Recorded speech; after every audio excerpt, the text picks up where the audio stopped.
If money is a touchy subject for you, it's probably because you don't have a lot of it. Have you ever noticed how the rich are not touchy about money? The people that make a lot of money, they don't really care to talk about it. It doesn't bother them. It's not a sensitive subject. But those who don't have a lot of money, it's very, very painful. It's very sensitive. You'll learn that the rich are very open about money, but only in tight-knit circles. They're not going to go flaunt their wealth, but in those tight-knit circles, and even in my own friend groups, they talk about it openly, and it is sort of a game. It's kind of like a way of keeping score in this game of business.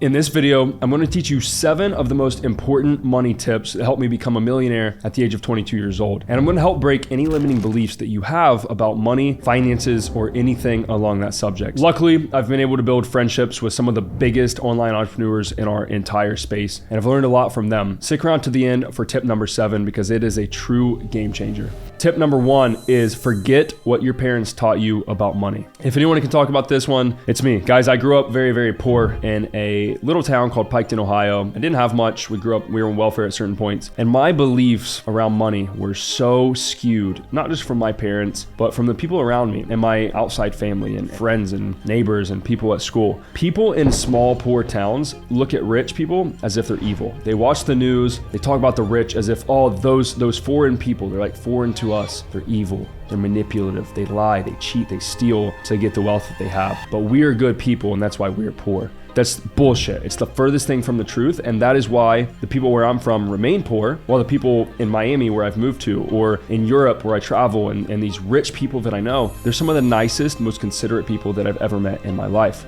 And you can love your parents, but still understand they're wrong. And a lot of times that fear comes from a place of scarcity. If you grew up with little, unless that mind is changed, like if I didn't grow up and have my mindset shifted at 18 years old, I would believe the same thing I was raised. So if you're listening to this video right now and you believe rich people are bad, you have to do bad things to get money, building wealth is not a goal that you should have. You need to erase that from your mind, and you need to forget everything that your parents taught you about money because it's simply not true.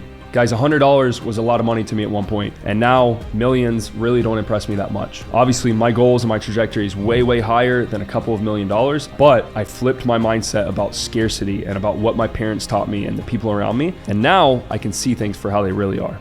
Money tip number 2 is always have cash flow. Guys, this is a principle. It's a bare minimum. You can never not have money coming in. If you are poor right now, and I get DMs all the time of people saying, hey man, I want to get your program. I want to do this, but I don't have any money. What do I do? And I simply respond, go get a job, okay? Like doing something and having cash flow is better than nothing. If you're sitting on your ass all day and you have no money coming in, go get a job. Your sole priority should be to flow cash. Cash flow is how much money is coming into you. You are a business in the sense of finances. You, yourself. And you need cash flow. If you run out of cash, what happens? The game's over. So priority number 1 needs to be cash flow. How do you get that cash flow? There's a lot of different ways, but I actually want to recommend to you guys, if you look at the description of this video, our most popular free training that we have on our entire YouTube channel, we've actually had people go through this training and make $10,000 a month without doing anything else other than watching that training. So I'm going to show you step by step my favorite business model of 2023 and the years to come, and the exact same thing that took me from being that poor kid and thinking $100 was a lot of money to making millions at the age of 22 and employing over 15 people. So just check that out in the description after this video, and I really recommend it. But back to the point, guys, when I was broke, I was literally hustling, doing whatever it took. I'm sure if you followed me for a while, I used to sell guns to crackheads. I used to sell furniture to people on Facebook Marketplace. I got scammed trying to sell an electric guitar once. I've sold literally everything you can think of. I've sold things on TJ Maxx, from the store, on eBay, camouflage. I've sold hats. I've sold everything because even when I was broke, I was a hustler, and I knew I needed cash flow before I even knew anything about finances. I knew if there's no money coming in, I'm stagnant, and stagnancy is death. Money tip number 3 is invest in yourself first.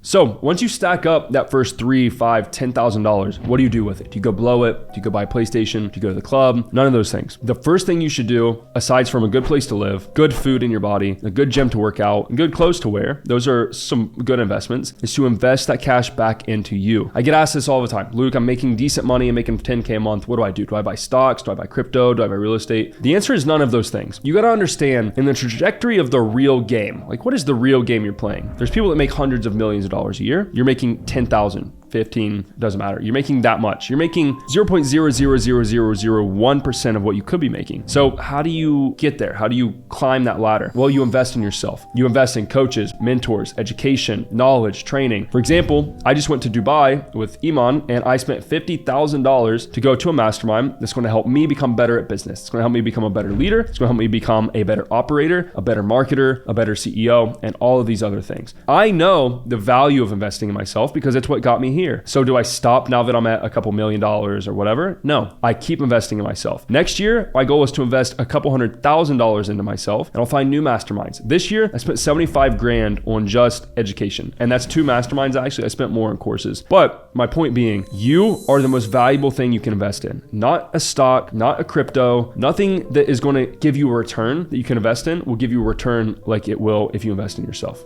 And also those 4 things, like a good apartment, good food, good clothes, like get in networks, things like that. Those are really good investments as well. That's still investing in yourself, right? If you wear nice clothes, you look good, you feel good, you play good, as the great Deion Sanders said. And that's very, very true. And your perception to the outside world is going to look a bit better as well, you know? So I am all for bettering your life and buying nicer stuff. For example, the watch, right? I could have bought a Datejust. I could have bought any of the other Rolexes, but I decided to wait because this was my first watch. I wanted it to be special. And I got the big boy, right? And obviously there's better watches than this. The point being, I knew the perception would be a bit better with this watch, even though it was like triple the price, but I knew it was worth it. That's investing in myself at the level that I'm at.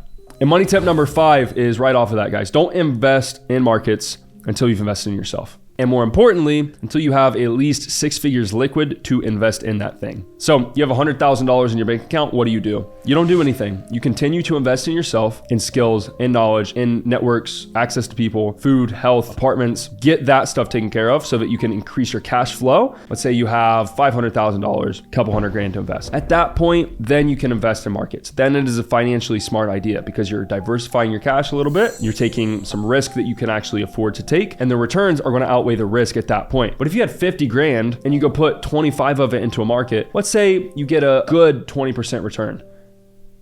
You have like no more money than you started with. You don't really have a measurable gain. That's not that much money, okay? You would have made way more money investing in yourself to make more cash. And that's the purpose of money tip number 5. Don't invest in the markets. Don't invest in stocks, crypto, real estate, Airbnbs, any of this nonsense until you have hundreds of thousands of dollars to allocate towards it. Because guys, on a good return of a year, like the S&P 500, which is the 500 best companies in the world, you're gonna make 8%. So if you put in 100 grand, you're only gonna make 8%. That's not a lot of money. Could you make more than $8,000 by just tweaking something in your business or improving your sales skill? Yeah, 100%. So when that starts to outweigh, then you can invest. But until then, keep investing in yourself. Money tip number 6 is watch your money like a hawk. Another big mistake that I see beginners and honestly just like normal people make is they don't know where the money's going. They're spending all this money, it's just disappearing. I had a live call with one of the ladies in our community. She's like, I make 10K a month, I have $0 saved up, how would I fix that? And I was like, well, what do you spend your money on? Oh, going out, nails, car, this, that, whatever. I'm like, okay, so you make $10,000 a month and you have none of it left at the end of the month. Yeah, that's correct. Okay, that's a problem. Where's your money going? She didn't know. So my point being, you gotta know where your money's going. This is basic financial literacy. Go read Accounting for Dummies if you need to. I honestly never took accounting training. I just know how basic math works. If I make 10K a month and my rent is 3K, okay, I have 7 left. I spend 1,000 on food. I spend 500 on clothes. I spend 500 on insurance. I spend 1,000 on a car. I have 4 or 5K left. Do I go spend that 4 or 5K on something else? No, I save it. I keep it stacking in my bank account so that I can build wealth, okay? It doesn't matter if you make 50 grand a month if you don't keep any of it. And that is something that is hard for people to understand. They're like, oh, I make so much money. It doesn't matter. It's like a revenue. It's like these e-com guys that are like, oh, we did $1 million this month. But in reality, they did like 5% profit.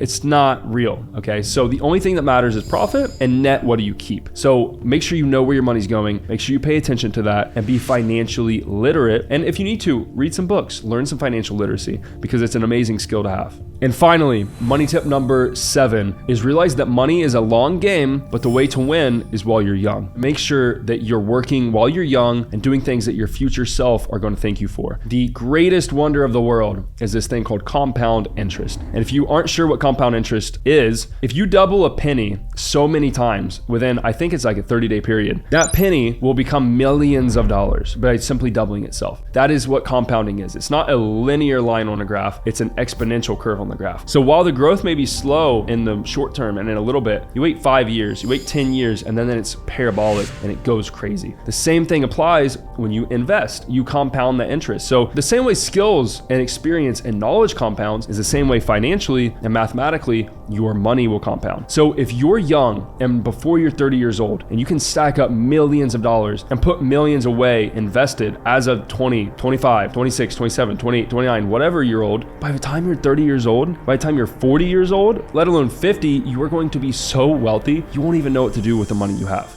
Don't be the guy that makes a lot of money and keeps none of it. That's something I've done this year, but I'm doing it purposefully. I'm reinvesting so hard into myself and into my companies because I know in the next year I will have made more money than I spent this year on reinvesting back into the company and everything. But I'm playing that smart. I have companies that I know are going to be worth crazy amounts of money if I invest into them. But for you guys, if you're in sales or you're just making good cash flow or you have an agency, whatever you're doing, take that money, save it, put it away, and start investing a portion of your income from the start. Because if you do that, even if it's a little bit, it will compound. And by the time you're 40, by the time you're 30, you're gonna have so much money that it's nobody's business. You won't know what to do with it. So guys, you can never expect to be wealthy if you're uncomfortable talking about it. You will never be wealthy if you have limiting beliefs around money, like that it's evil or that people that make a lot of money are evil, if they do bad things, or if you are not financially literate and you cannot do basic accounting or saving money, okay? So take these 7 money tips, put them to use, and I wish you guys the best. I'll see you on the next video.